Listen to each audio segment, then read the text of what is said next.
Welcome to Romance Therapy Book Club. This is a space where romance stories meet real-life reflection. We read short romance stories, not just for entertainment, but as mirrors.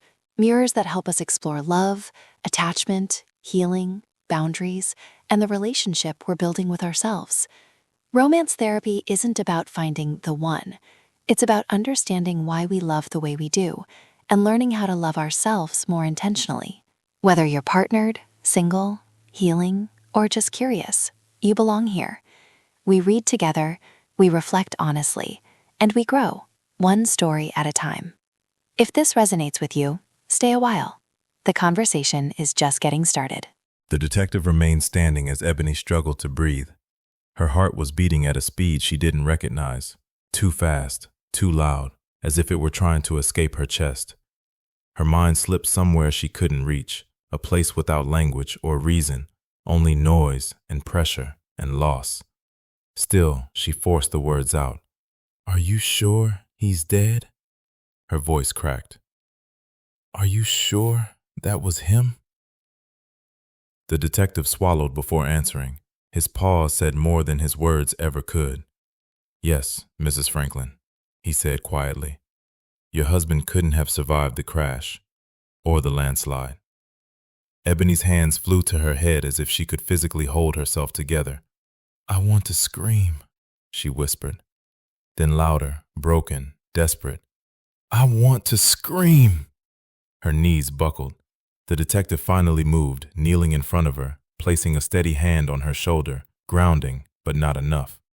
"Do you have any family here, Mrs. Franklin?" he asked gently. "Someone you can stay with tonight?" The room tilted. Her chest tightened until the air felt sharp and useless. Her vision blurred at the edges, the world closing in as panic swallowed her whole. She couldn't hear him anymore, couldn't hear anything over the roaring in her ears. The detective stood abruptly and called for medical backup. Ebony never heard him. The darkness rushed in fast and absolute, and then, nothing. Ebony opened her eyes. Marcus was sitting beside her bed. For a moment, the world stilled, too quiet, too gentle. He stood the instant he realized she was awake, his face softening in a way that made her chest ache. "They said you were dead," Ebony whispered, her voice barely holding together. "They said they couldn't find your body." Marcus lifted a finger and pressed it gently to her lips. "Darling, I am," he said calmly. Her brow furrowed. Confusion swept over her tired face. "What are you saying?" she asked weakly. He leaned closer. "Here," he said softly. "You did not lose me. I am here." Ebony swallowed, her heart fluttering painfully. "What are you saying, darling?" she asked again, fear and hope tangled together. Marcus raised both hands to his chest, pressing them over his heart. "Follow our love," he said. Her body felt too heavy to respond, too fragile to question him further. Exhaustion pulled at her like a tide. Ebony closed her eyes. When she opened them again, Marcus was gone. Her two sisters stood beside the bed, one on each side, eyes filled with worry and relief. "Ebony," one of them whispered.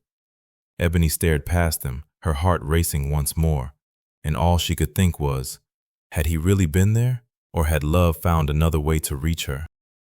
2 weeks later, Ebony sat across from Detective Ford in his office, her hands folded tightly in her lap. "I need you to look at Marcus's case again," she said. Her voice was steady, but only because she was forcing it to be. "I don't believe he died the way it looks." Detective Ford listened without interrupting, his expression neutral, practiced. He'd seen this before, spouses clinging to hope when grief refused to settle. In his experience, denial often arrived dressed as certainty. Ebony Franklin was no different. At least, that's what he told himself. She and Marcus Franklin had been married for 7 years, no children. By all accounts, a solid marriage. Marcus was a brilliant engineer, well-respected, working for a high-profile food sustainability company that had been gaining international attention. On the night of the accident, Marcus hadn't slept for 48 hours. The company was preparing to release a breakthrough, something they claimed could change how billions of people were fed. Pressure was high. Deadlines were brutal. According to his co-workers, Marcus insisted on driving himself home. The official conclusion was simple. He fell asleep at the wheel. The car struck the embankment, exploded on impact, and triggered a small landslide. What remained was buried, then carried downstream by the swollen river below. All investigators recovered were fragments of the vehicle, burned metal scattered like debris after a war. No body. And everyone involved agreed on one thing. No one could have survived that. Detective Ford leaned back in his chair, folding his arms. "Mrs. Franklin," he said carefully, "everything about this case points to a tragic accident." Ebony met his eyes without blinking. "Then explain why my husband came to me," she said quietly, "and told me I didn't lose him." The room went still, and for the first time since the case had closed, Detective Ford felt something he didn't expect: doubt. But Detective Ford wasn't about to let Mrs. Franklin know that. Ebony leaned forward, her voice low but unwavering. "Marcus comes to me in my dreams," she said. "He tells me he isn't gone. He tells me to follow what I already know." Ford didn't react. He kept his face neutral, professional, though something behind his eyes shifted.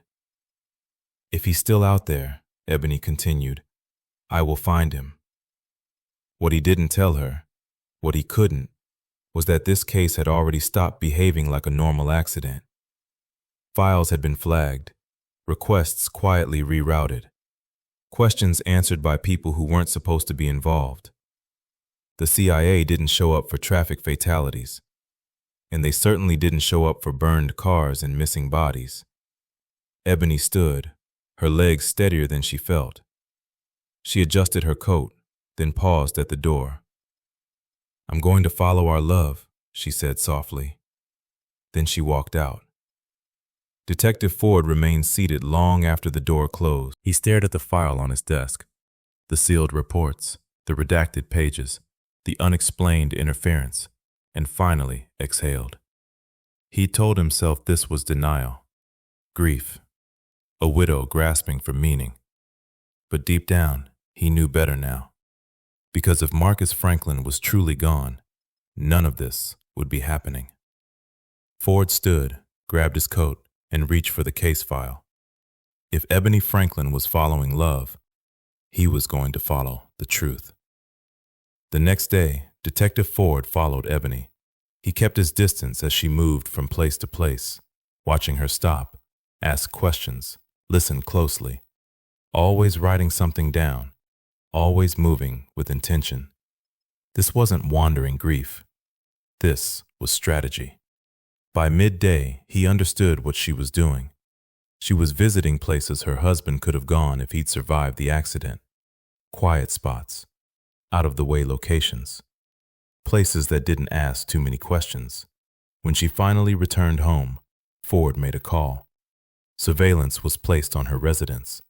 When she left again, his phone buzzed with updates, coordinates, direction, speed.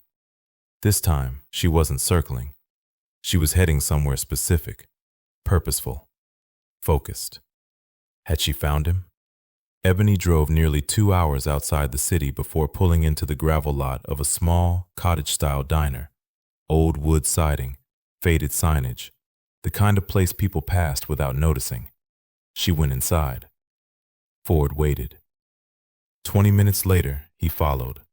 The bell above the door chimed as he stepped in, and Ebony immediately locked eyes with him. Surprise flickered across her face, then something else.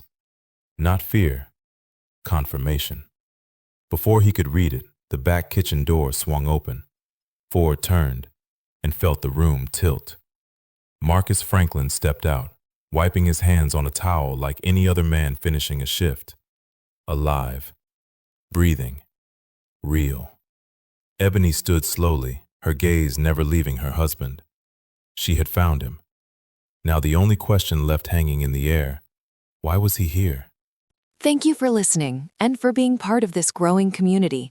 Every story, every reflection, and every voice matters here. I'm truly glad you chose to spend this time with us. If you're interested in learning more about how you can host your own romance therapy group, please send an inquiry through www.graceguidance.com, where we produce media, events, and books, and offer services designed to support healing, inspire love, and help you live your life on purpose.